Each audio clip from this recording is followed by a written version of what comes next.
prazer. Nós estamos aqui para mais um comentário. Vamos estar trazendo aí um breve comentário desse primeiro capítulo da disciplina da Bibliologia. Então, a gente tem aí no primeiro capítulo visões equivocadas, né? Visões erradas, né? Visões enganosas, que enganam mesmo. Então, mas antes de tocar nesse primeiro capítulo, eu quero chamar a vossa atenção para a introdução dessa disciplina. Ela está riquíssima, ok? A introdução vai trazer aspectos gerais da bibliologia que iremos abordar nessa disciplina, que é a bibliologia, aspectos gerais da bibliologia ou da Bíblia, ok? Então a disciplina da bibliologia é a doutrina que estuda a Bíblia em seus aspectos ou particularidade. É muito importante você estar buscando definições de algumas palavras que às vezes escurece o texto. E aí você precisa meditar para trazer aí uma clareza, né? Ok? Então, particularidades. Então é bom observar que essas particularidades são observações gerais.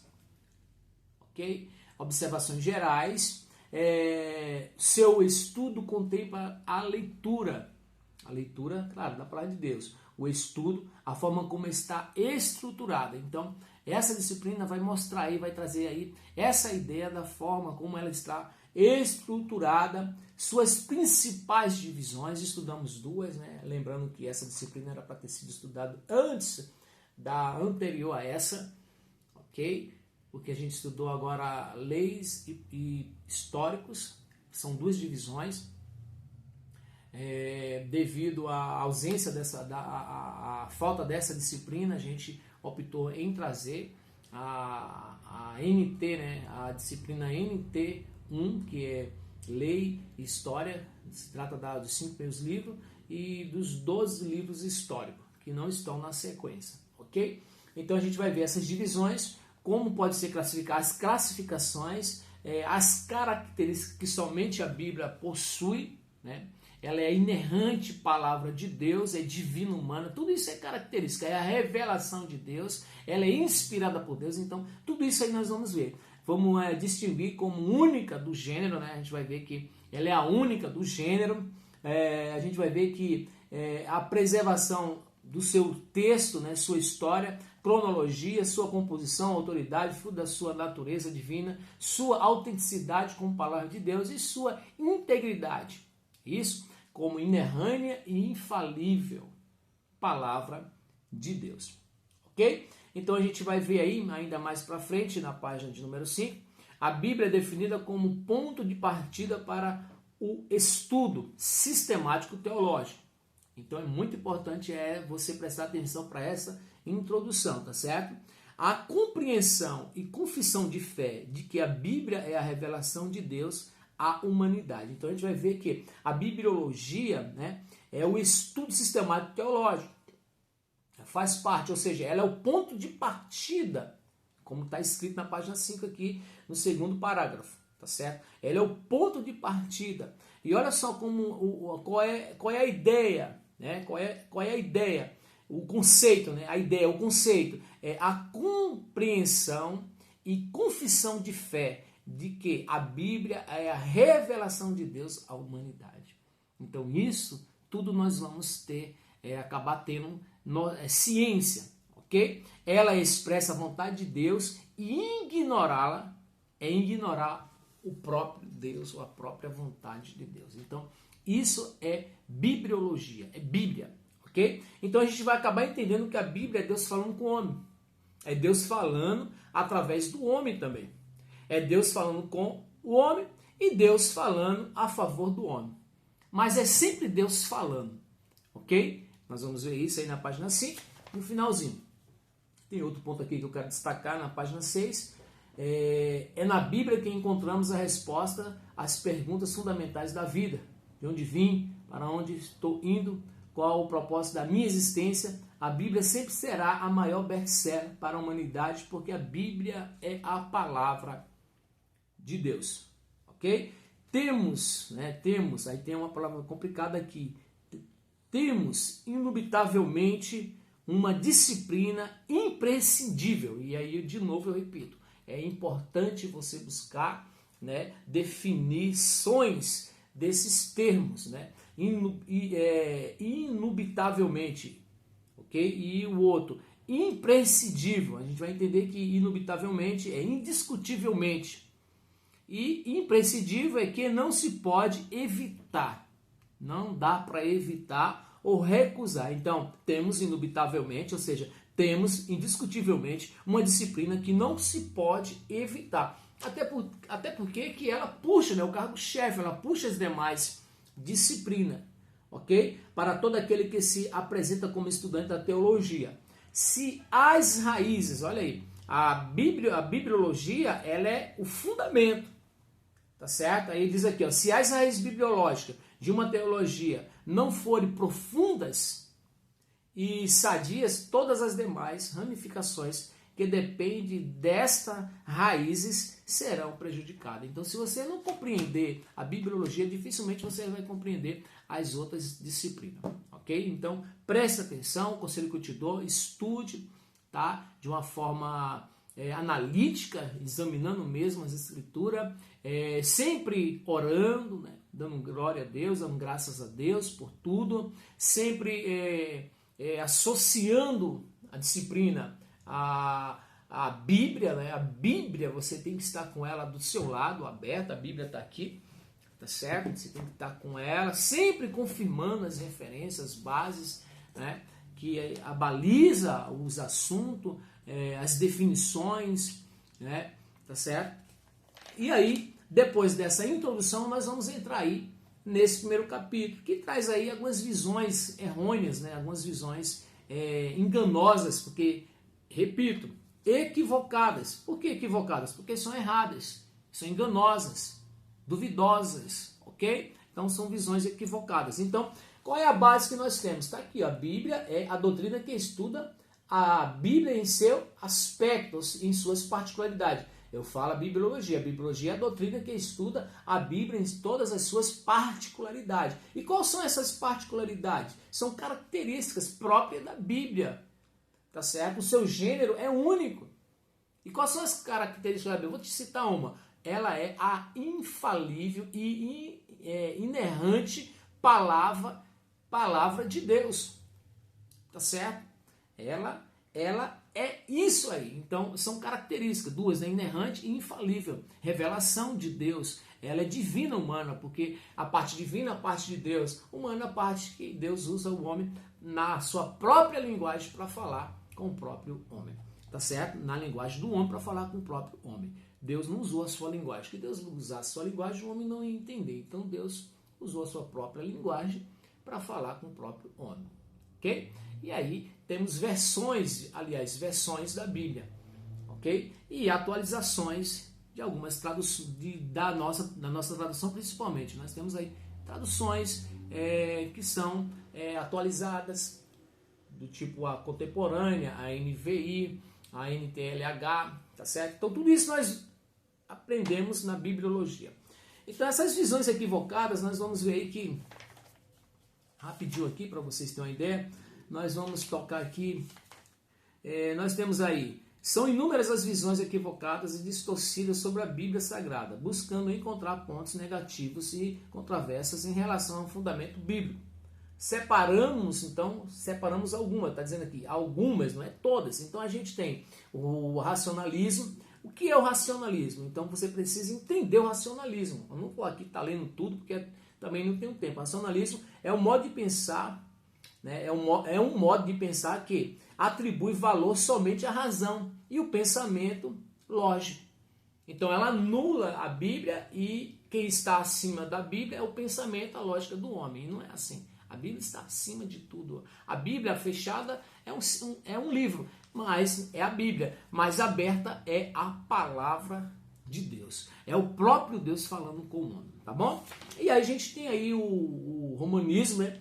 O romanismo não é outra coisa senão denominações dadas às doutrinas da Igreja Romana. A Igreja Romana é a Igreja católica, que nós conhecemos por Igreja Católica, e precisamos definir o nome católica, né? Católica é universal, universal é católica, tá certo? Então tá aí. A gente tem também o misticismo. O misticismo é terrível, porque a gente tem uma mistura de islamismo, hinduísmo, shintoísmo, budismo, e aí se vai, tá certo? É o ecumenismo, né? É uma mistura. E aí Deus não está no meio desse negócio aí. Mas eles encontraram, né? Eles encontram a base, né? Para tentar aí camuflar, né? Enganar, visões equivocadas e visões erradas, enganosas, para enganar o ser humano, tá certo? Então, qual é a busca do homem? O homem sempre está querendo se autofavorecer, querendo alguma coisa, principalmente de Deus, né? Então o homem só quer.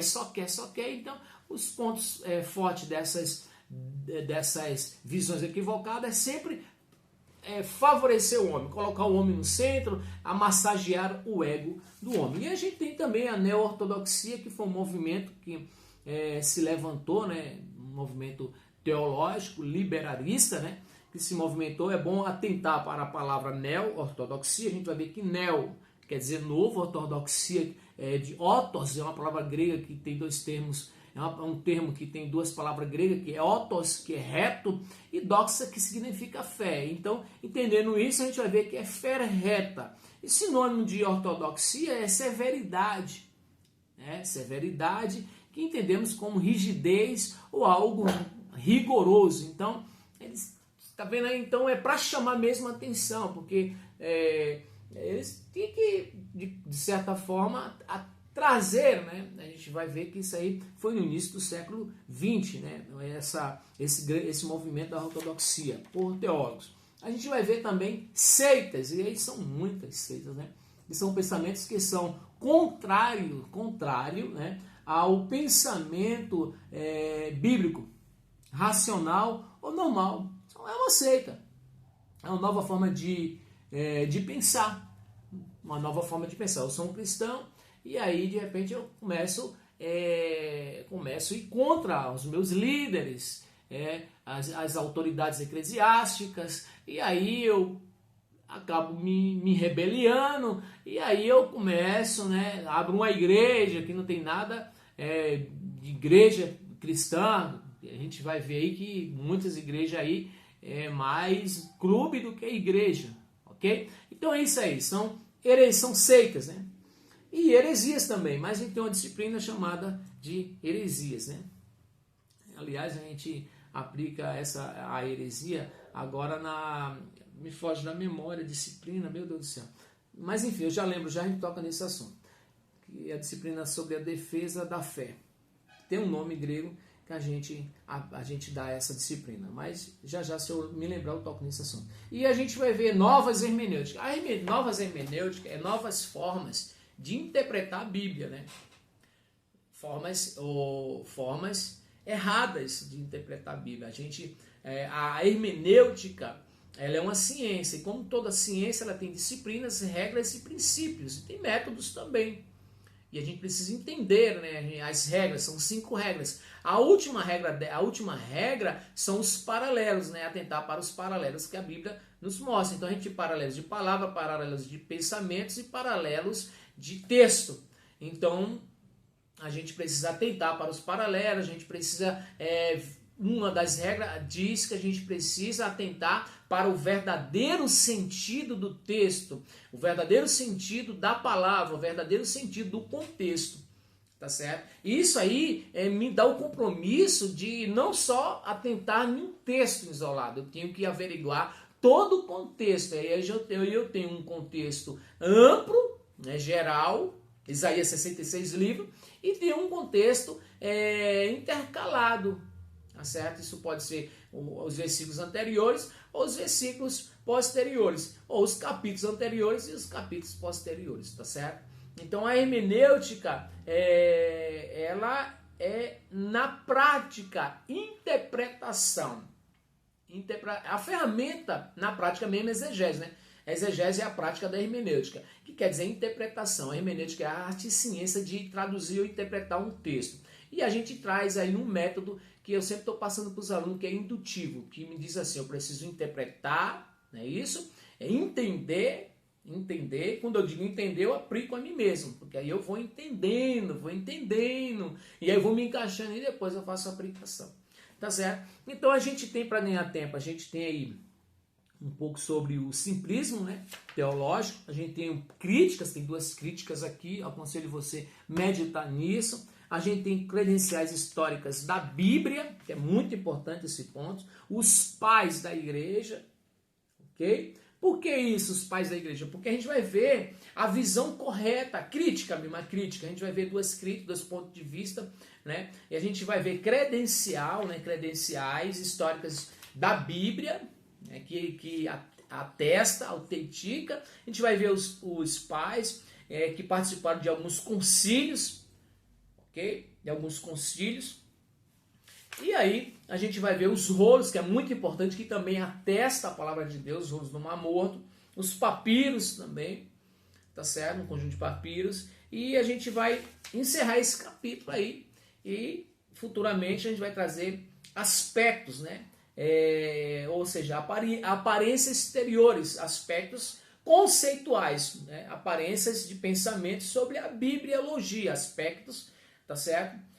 Sobre a bibliologia. Amém? Então, sabendo de tudo isso, eu quero desde já agradecer a Deus por esse momento e pedir sempre a Deus graça para que a gente possa aí estar em sua presença e fazendo aquilo que Ele nos chamou para fazer. Deus abençoe você, fica aí com esse comentário. Faço de tudo para ficar em 10 minutos aí, mas não tem jeito, é muita coisa, mas eu vou aprender, tá certo? Com sua ajuda, você orando por mim, eu vou me encaixar. Deus abençoe. Então, no próximo capítulo, nós vamos comentar aí os aspectos, não é isso? Aspectos conceituais sobre a bibliologia. Então, conceitos é pensamentos e aspecto é aparência exterior, pensamentos exteriores. Ok? Deus abençoe. Atente para palavras que escurecem, né? Sua mente, escurecer a mente, como assim? Você fica na dúvida, o que é isso? Então, pega um dicionário, o seu celular, procure lá a definição e você vai entender. Deus abençoe e a paz do Senhor.